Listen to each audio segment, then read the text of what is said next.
Salutations, man. Ranking the softest NBA players from tough skin to soft as a in an ice bath. Number 30, I got Kawhi. Got the pointers out on the side. It's impossible to rile this guy up. You never seen this guy seriously pissed off on a basketball court. You never even really seen Kawhi have an altercation with somebody or even try to like scuffle, fight, whatever. You never seen that. How long has he been in the NBA? 14 years? That's a record, man. He doesn't play soft. He boom, shoulder. He's big on shoulders. He doesn't play soft. He plays with physicality. And despite what y'all think, he plays with injury. Now, if it's an unbearable injury, it's an injury that he needs to recover from, he's not going to play on it, obviously. If it's something he can walk on a flight of stairs on, or like it doesn't prohibit his sexual performance, he'll play on it. He just doesn't have social media, which is crazy. Kawhi doesn't have social media, so all this stuff just gets misconstrued, and people got their own preconceived notions, and then they just run with it like a slave escaping the plantation. Number 29, I got Anthony Edwards. He can be talked to bluntly. He's not someone that's afraid to get caught out. He doesn't back down from his opponent. He plays physically on offense. Boom, put a shoulder on your ass, forearm on your ass. Especially plays physically on defense. Anthony Edwards will hand check your ass. He will foul your ass. The ref's not going to call it. He's going to keep fouling until the ref call it. Gritty.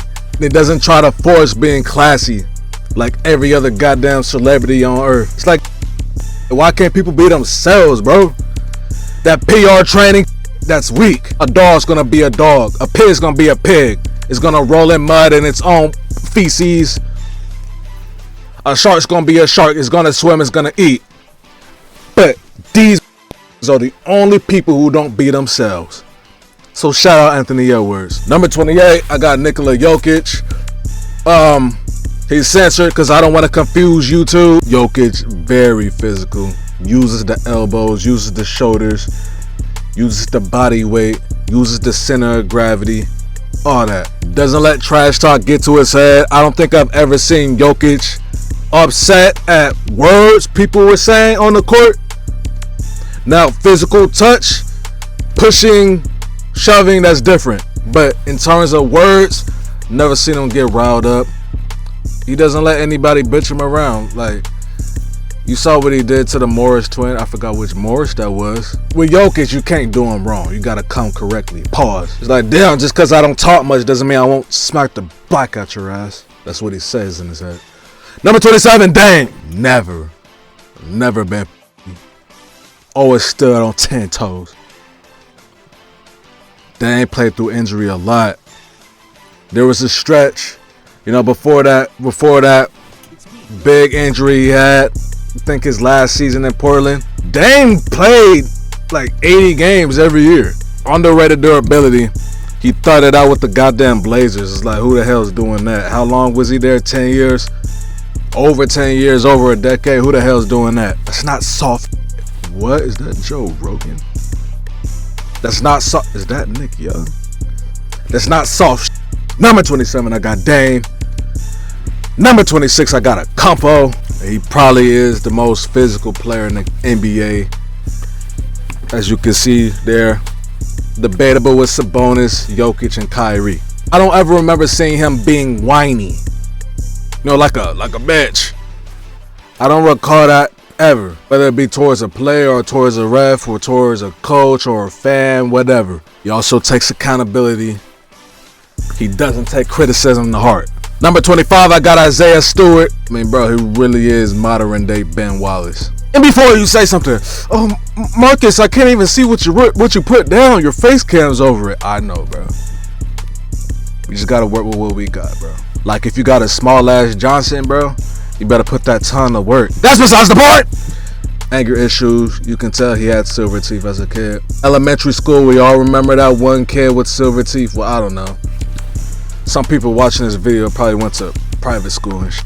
Reason why I got him in 25 and not in like 30 or 29. He most likely doesn't like to be called out. And that adds some points on to your softness. But it's also fitting that he plays for the Pistons. That's God's storytelling right there. Number 24, I got Donovan Mitchell. Thing about Donovan, he's chill, right? Chill. Like, he don't really start stuff until you disrespect him.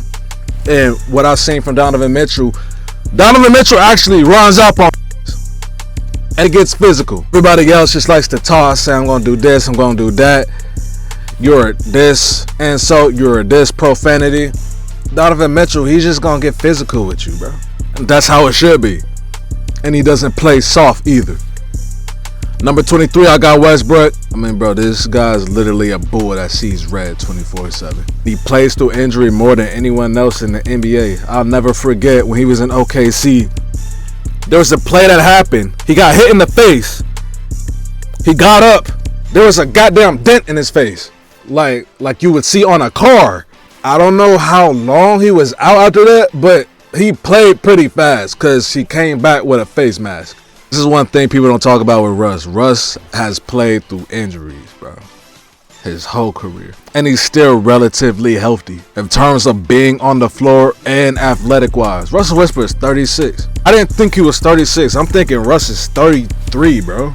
32, 33. I didn't think he was 36, bro. His athleticism doesn't reflect that, though. Year 17. He's in his 17th year in the NBA, and he's still physical as f***. Well, I got him at 23. Bro, you know Russell Westbrook takes offense if he's called out, bro. Like, you know Russell Westbrook, he doesn't like to... You know Russell Westbrook doesn't like to self-reflect. At least in the moment. And that adds on to some saw points. Number 22, I got Steph Curry. Thing about Steph, he'll never get physical. Everybody knows he's a nice guy. But you never seen Steph back down to anybody. If someone was trash talking him, he'd trash talk back. Subtly, like I said. But the thing about Steph's trash talk is not with words, it's just with dances, celebrations. Or him just shooting from half court 5 times and making the shots. Forcing your coach to call a goddamn timeout. Everybody knows, like, he's a nice, light-skinned man. Pause. But you can't do him incorrectly. Pause again. Number 21, I got Jamal Brown. Jamal Brown, he's relatively nonchalant, I will say, for the most part. Not very expressive, but when he's disrespected, he will retaliate on your word. No problem. Doesn't let pressure get to him. He's not soft. Jamal Brown, I got you 21. Number 20, I got Victor. Victor's a nice guy, bro. He seems like the type of person that nobody should have anything bad to say about him behind his back. I saw a few days ago that he hosted a chess tournament or event, whatever, out in New York in the rain. I don't know how many people in the NBA know how to play chess. But shout out to all my chess players. Now Victor, he does avoid physicality, but that's just because of his frame. Like he's never gonna be swole. I mean, he's 7'5", bro. He's 7'5" and he's mobile. I also feel like he doesn't defend himself as much as he should, but I guess we could use the age thing. How old is Victor? 20 years old? And the people pressing him are older than him. 25, 30, 35 years old. So I guess I can understand that still. It's like at the end of the day, everybody's grown. But he's also French, so that's why I got him at 20. Number 19, I got Dillon Brooks. He's a competitive player. Nobody should hate him for that. Just because he was talking trash to LeBron. And then you got the Bron sexuals. How dare he say that to my king? Do you feel better, LeBron? It's like, goddamn, bro. People talk about the NBA being soft, but then they're going to clown someone like Dillon Brooks being in it. He's gritty, good for basketball. He'll get 50-50 balls. He'll play defense. He'll play hard-nosed defense throughout the game. Thing about Dillon Brooks, though, if all that doesn't work out for him and his man still drops 30, he's just going to shut down and go mute. I also don't like how Dillon Brooks could get crossed over. He could get babied, or he could get sprayed, and he won't try to like get back on offense. He'll just get scored on, run to the corner, and just sit there till the possession ends.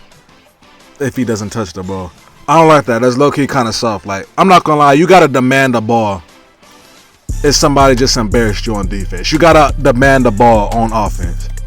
Number 18, I got Jamal Brown. This is a little conflicting to rank because he's not soft. Jamal Brown's not soft. Wouldn't say he's soft, but he also tries to act way harder than he is, bro. Low key though, now that I really think about it, I'm not gonna say he's scared, but I will say he will be reluctant depending on who it is. Jamal Brown's not gonna talk Steph, bro. Steph is just too big of a threat to shoot for someone to willingly try to piss him off. So I will say it's depending on the caliber of player. And before he had that injury that sat him out all season, bro, he would drive in, doesn't matter who was in front of him. Victor Wembanyama's lucky he wasn't born a few years before he actually was, bro. Because John Morant probably would have been dunked on him. He doesn't dunk as much this season because all the injuries and all that.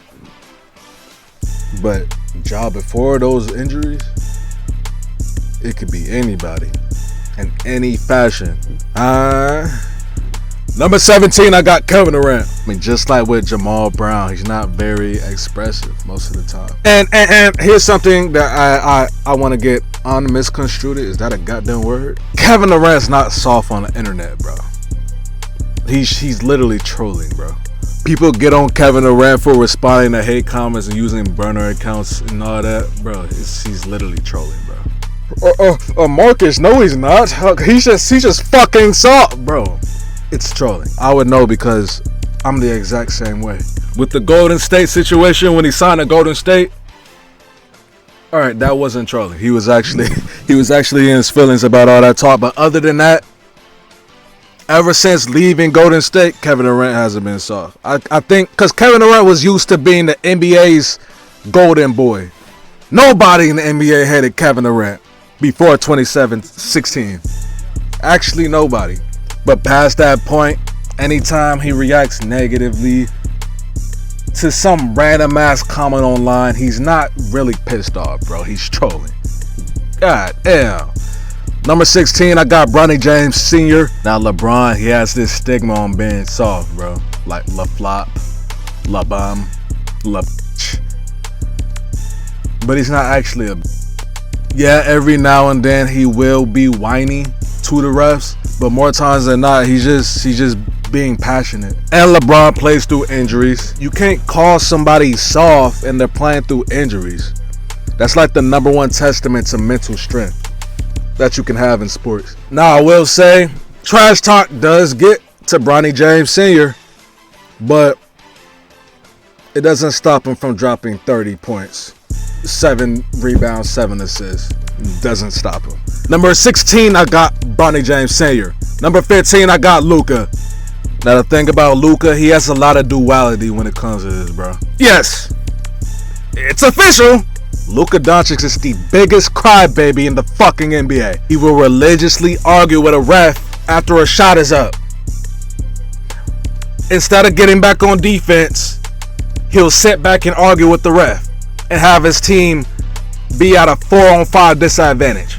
Things like that add up to the end of the game. So when y'all end up losing by 4 points, where's a point where we could have prevented the other team scoring 5 points?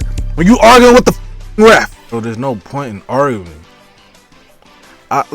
People play basketball their whole lives. How do you play basketball your whole life and you don't see how it's pointless yelling in the ref's ear? Just get back on defense. Now, that's one end of the spectrum. Other end of the spectrum, Luka will play through goddamn injury. He talks a lot of shit. He's probably the biggest shit talker in the NBA behind people like there's Devin Booker up there. Kevin Durant's low-key up there. He's just subtle with the trash talk. I mean, Luka is up there. And he can take accountability on if his team loses or underperforms, shortcomings in the game, in the postseason, whatever. He'll take accountability. I got Luka at 15. Number 14, I got Draymond. Same with Isaiah Stewart. Except Draymond will go out his goddamn way to start a conflict. 9 times out of 10, his ass is going to go overboard. I don't know, it's just like how some people, they got addictions. Like, some people, they're addicted to crack. Some people, they're addicted to sex. Some people, they're addicted to gambling. This guy's just addicting to crashing out. And then after the fact, he'll act innocent and act like he was the victim. It's like, what type of soft is that? I can't call you soft necessarily because you will get physical with anybody. But it's like, damn, bro. Also complains to the ref for a minute or two, bro. It's like, I don't understand, bro. I don't understand it. It's like, it gets to a certain point, you gotta realize, you gotta be self-conscious of your emotions and say, is this really worth the time and energy? 10 times out of 10, it's not. Number 14, I got Draymond. Number 13, I got Jayson Tatum. This man will do everything in his goddamn power to avoid contact. Now, he doesn't express much emotion. I don't know, the Celtics are just a boring ass team in terms of personality. I can't necessarily call him soft because he doesn't show anything. And underperforming in the playoffs, that doesn't make him soft. That just makes him a choker. Number 13, I got Tatum. Number 12, I got Devin Booker. I rock with Book, bro. Like, I really like Book. But it's like, bro, you got the softest moment in NBA history. Collectively as a team, 4-6, and the first one is good. Okay, now if you're Monty Williams here, if Booker makes the second free throw, by the way, Booker's complaining about the Raptor, the lone fan. He's been sent away, Aaron Smith sent him away. And he tried to play it off as a joke. He tried to play it off as a joke because he quickly realized how ridiculous it was to get upset at that. And the thing about Book, like, it doesn't matter how much you talk and nobody feels like you're physically a threat. If nobody feels like, oh, you might actually put hands on me, it doesn't matter, bro. You can talk all you want. It's just goddamn words. He's not as emotional as he once was. If this was 2022, 2021 Devin Booker, he'd be higher on his list. But Devin Booker, for now, he's in 12. And really the only reason why he's in 12 is because that mascot. Number 11, I got Paul George. I mean, every time there's a miscommunication on defense, watch Paul George play basketball. Every time there's a miscommunication on defense, or Paul George goddamn man score, he always looks around and sees, oh, you should have been there. Rotate. Where's my help at? Paul George will literally be getting ISO'd and get mad that there was no help. He would get scored on, it's completely his fault, and then try to point the blame at somebody. Paul George also tries to avoid contact at all goddamn costs. You're seeing it right now. Like, it's cool. The podcast is cool, bro. It's cool. Like, we as NBA fans, we always wanted something like this. We always wanted NBA players to have their own platform and podcasts and all that, to give the game more perspective and more lore.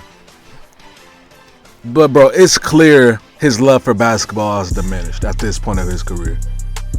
He literally cares about the podcast more than basketball. Oh, Marcus, how do you know that? My take on it is for sure the criticism of him underperforming in the playoffs, bro. Year after year. All that criticism and gets to his ear, it's like, you know what? Why do I even care about these basketball things so much, bro? It's getting to my head. I'm just gonna stop caring. That's exactly what happened. You cannot tell me that's not the case. Number 11, I got Paul George. Number 10, I got Big Purr. Number 10, I got KarlAnthony Towns. This is a crazy picture, by the way. I don't remember putting it on here. Here's the thing about Cat, bro. Cat's not as soft as he was in the past, bro. Like, Cat's first few years on the Timberwolves, damn, easy top 5. But he's matured as he's been in the NBA. I don't know Cat's upbringing. Maybe he was coddled as an adolescent, bro. But I guess in the NBA, it just forced him to man up. And so he manned up. I'm just gonna say that's what happened. But even still, Cat can be a little soft, but it doesn't prohibit his performance. Whereas years prior, I want to say before Anthony Edwards was on the team, Anthony Edwards too, maybe that caused some development on him in terms of mentality. Before the Anthony Edwards era, bro, he was emotionally soft. And if someone got to his emotions, he would also underperform. Now, he could still get in his feelings, but he's not going to underperform as much. And sometimes that may have like a Steph Curry effect in him, where he just plays better afterwards. He developed that dog in him. If he stopped making the face of a woman having an orgasm though, every time he got a foul called on him, oh, he'd be way lower on the list. KarlAnthony Towns has the most ridiculous faces that you will see in basketball. Number 10, I got Cat. Number 9, I got this Embiid. Takes every little thing said to him by heart, by anybody. It doesn't matter who it is. He takes it to heart. Joel Embiid is a goddamn dirty player, right? He's a dirty player. He'll laugh when he has the gun, right? He'll laugh when he has the gun, but he'll cry if it's pointed at him though. And you're damn near 300 pounds and you flop every other play. Soft, bro. Number 9, I got Embiid, bro. Number 8, I got Chris Paul. Chris Paul, he's literally Embiid, but a foot shorter. Thing about Embiid, he'll start stuff just like with Chris Paul. He'll slightly nudge. He'll do some dirty ass shit. Thing about Embiid though, like half of the time he'll own up to it. Chris Paul would just act like he didn't do anything. Like, bro, do you really have to do that though? Do you really have to do that to have extra effect on the game? At that point, you're not even playing basketball.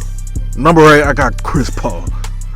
Number 7, I got Klay Thompson. Now, I low-key don't even want to put him in his placement because Klay Thompson before the Achilles or the knee, before that Raptors finals, Klay Thompson wasn't soft at all. He let his damn game do the talking. But after the injuries, he couldn't let his game do the talking anymore. People saying he's washed up. It's like, damn, he just had 2 career-ending injuries. He still came back. People gonna call him washed. He should retire and all that. That'll hurt anybody's ego, especially if you're on the winningest team, well, second winningest team of all time, behind the Bulls. And I'm not just talking about one season. I'm talking about over the stretch of multiple seasons. You're on one of the winningest teams of all time, and you're a key factor in the wins. You're an all-star. You're an all-NBA player. You're a Hall of Famer. And then, just like that, people calling you washed, saying you should retire. Obviously, it's going to bruise his ego. He's not Jesus Christ. He's not Marcus Aurelius. It bruised his ego, bro, and it made him take everything in the heart. Whereas before, he was a it is what it is type of person. So yeah, Klay Thompson, he deserves to be on here. But there's context behind why he's on here, though. Number 6, I got Zion's ass. I mean, bro, this man is a human clitoris, bro. He got upset at the fact that everybody wanted him to be physically fit to play basketball. It's something he got upset at, bro. And let depress him. Now the thing about Zion, he doesn't play soft. I would hope he doesn't play soft. He doesn't play soft. He's just emotional. And he's soft as a fucking hotel pillow. Number 5, I got Julius Randle. I mean, I can't recall a time a player beefed with their own team's franchise, bro. Like their own team's fan base. And it's because, bro, it's because you're a butt. You sucked. And you're gonna get mad at the fans? And that just makes it apparent he's not the type of guy you could be blunt with without him getting emotional. You even see it now when he's on the Timberwolves, bro. That's why the Timberwolves started off so bad, bro. Because yeah, they had Cat. He's not as soft as people want to portray him. Julius Randle, now this is really the soft. Like who people think Cat is, that's Julius Randle. And Ant even said it himself. He said he's on a team with a bunch of kids, bunch of children. You can't tell them anything without people. I gotta edit that out. Without people getting in their feelings. I did it right now. Me and Mike was talking about. I think we soft as hell, like as a team, internally. Like, you know what I mean? Like not to the other team, but like internally, like we soft. Like we can't talk to each other. Just a bunch of little kids. It's just like we're playing with a bunch of little kids. Like everybody, like the whole team. We just can't talk to each other, you know. And we gotta figure it out, man, because we can't go down this road. He's a physical player. That's pretty much all I can say. Number 4, I got Rudy Gobert. Another Timberwolves player. Goes back to what I just said on what Anthony Edwards said. And these two people are your second and third best players. And they're both soft as shit. I mean, for one, Rudy Gobert, he's French. Goes back to what I said about Victor. And he cried when he didn't make the All-Star team 1 year, bro. Like, he cried, broke down and cried, bro. It's okay, bro. You don't need to cry. And just like with Julius Randle, he's the type of person you can't be blunt with without him taking it to heart. Rudy Gobert is 7'1", and he's built. But I just saw a clip of him flinching and getting scared when Russell Westbrook ran up on him. Oh my God, you're going in the 4, bro. Number 3, I got DeAndre Ayton, soft ass. I've seen it when he was on the Suns. This guy will be on the verge of tears because he got scolded during a timeout. Whether it was by Monty Williams, Chris Paul, Book, he would damn near cry, bro, and pout coming out of the timeout. Energy all low. He still does have crazy potential. Well, does he? When was that draft? Was that 2017? Damn, that was a minute ago. Never mind, bro. Damn, that ship sailed then. But Ayton, he had crazy high potential, bro. Never saw it because he was just too fucking soft. Number 2, I got these goddamn refs. I mean, technical fouls they're giving out, like, just because they don't like the way somebody said something, bro.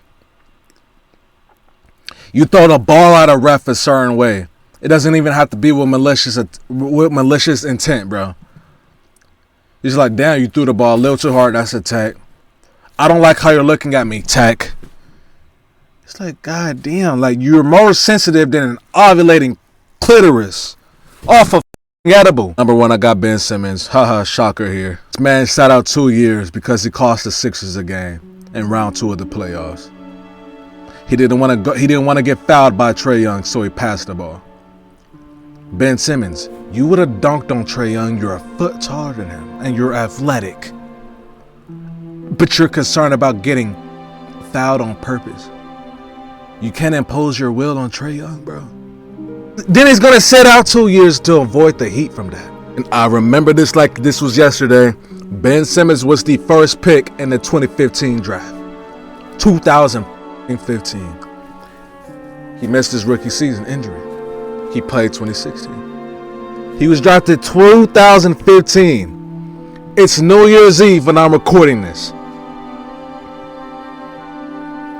So damn near you were drafted in the NBA a decade ago. You still can't shoot the fucking ball. At that point, you're literally refusing to learn how to shoot, bro. Hit up lethal shooter, bro. Literally. But you don't want to do that. Kind of sad, bro, because like people get their money in the NBA and then it's just like it is what it is. Like they don't really care about the game anymore. Like, damn, that kills the game, bro.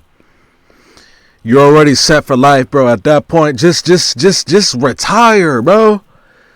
Because there's no space for that in basketball, bro. People are real fans of it, bro. And you're over here giving it a bad rep. Fuck you. Happy New Year's, y'all. Hope you have a good 2025. I'm going to have a good 2025. I know that. I'm going to try to stay consistent with this stuff. I'm going to try to make more videos like this. Yeah. That's the end of